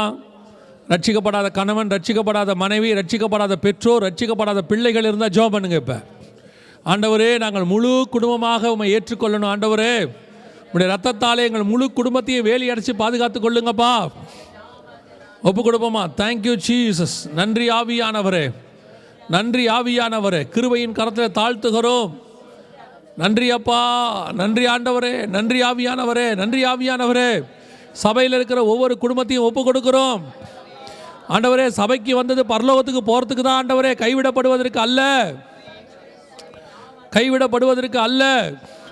எப்படியாகிலும் ஆண்டவரே, நாங்கள் எடுத்துக்கொள்ளப்படுகிற கூட்டத்தில் காணப்பட வேண்டுமே.